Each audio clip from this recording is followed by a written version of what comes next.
homes. But before we go to that story, Labor's Today Anthony Albanese stepped up for a media conference. The Auditor General to demand that he conduct an inquiry into the farce that has become the funding by the Commonwealth Government of the East-West Link in Victoria.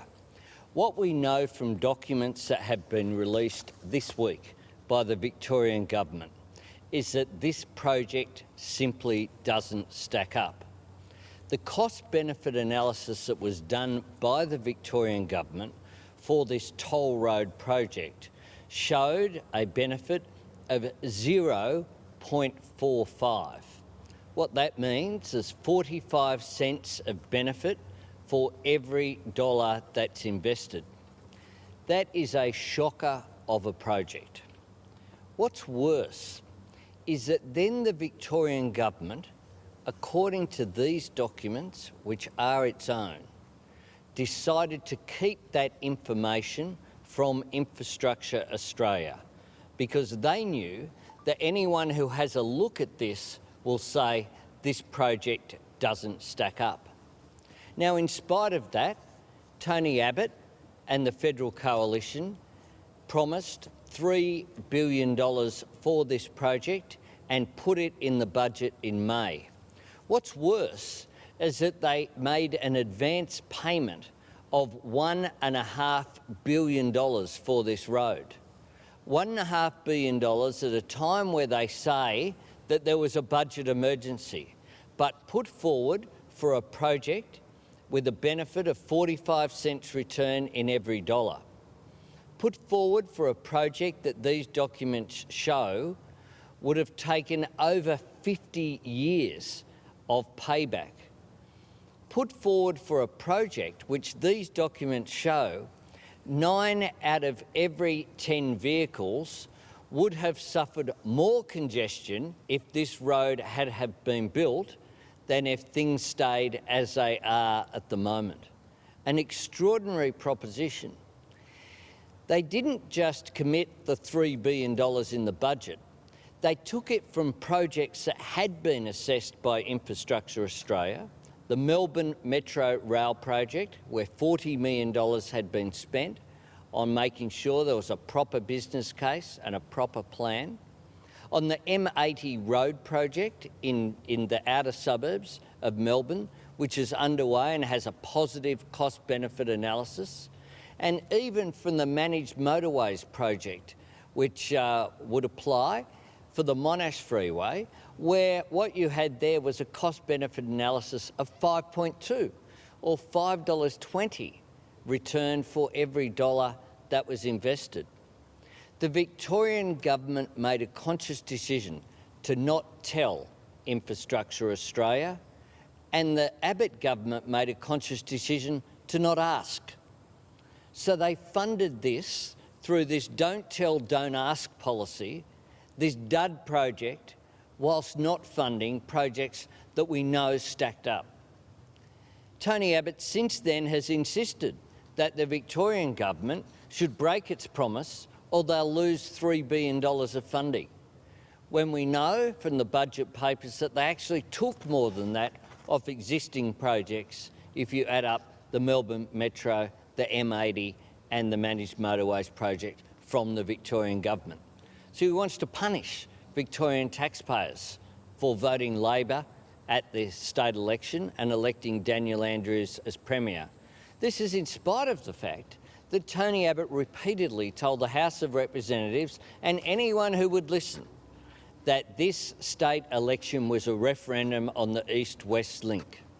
They are his words, not ours, and he needs to accept the outcome that was there.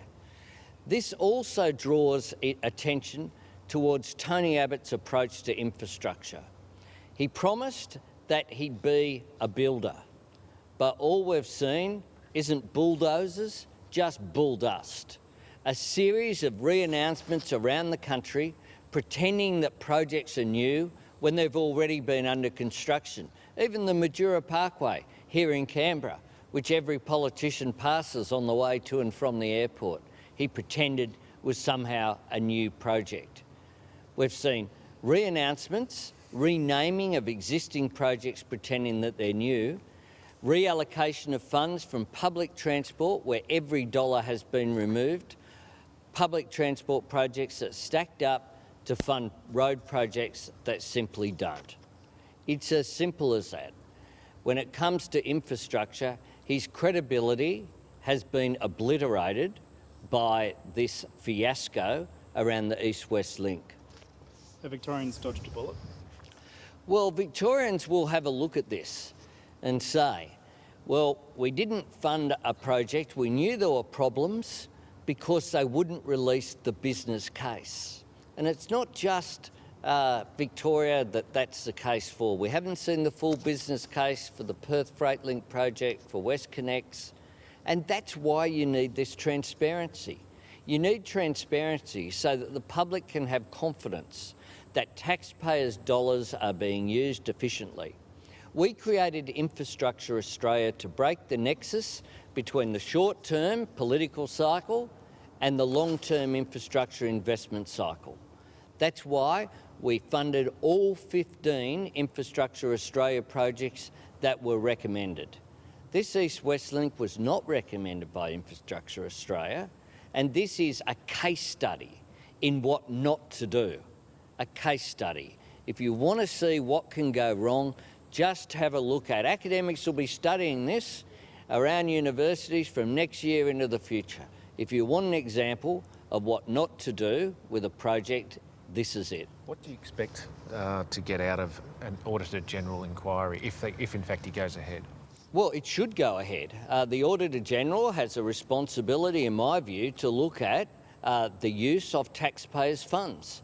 The Auditor General needs to have a look at what the government's policy is. The government's stated policy is two things. One, that projects of value above $100 million need to be assessed by Infrastructure Australia and that there'll be a published cost-benefit analysis. That didn't occur.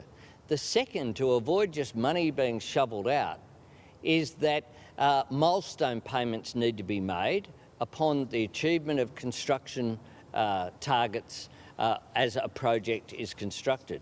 Now, how is it that $1.5 billion was forwarded last financial year for a project, the stage 2 of which wasn't due to commence for many years into the future? That is bad fiscal policy under any circumstances. Under the circumstances where you've got a budget of broken promises, massive cuts to pensions, the ABC, SBS, cuts to education, cuts to health, cuts to every dollar of public transport, why is it that all this was occurring but $1.5 billion could be found as an advance payment without any business case being presented for the East-West Link project? What do you make of the 30-page summary on the Perth Freight Link? And do you think what's gone on with East-West now, it's beholden on the government to come forward with the full cost benefit? Look, absolutely. This is a summary. You know, if there's a lesson here, if you have a look at the documentation from Victoria, what's extraordinary is the explicit decisions being made to keep information from Infrastructure Australia, to keep information from the former federal government, of which I was the minister. Conscious decision, minutes being taken saying don't tell Anthony Albanese or the federal government or Infrastructure Australia what we've found, because then it will present issues with regard to funding. Anthony Albanese, we've got to leave that there on the East-West.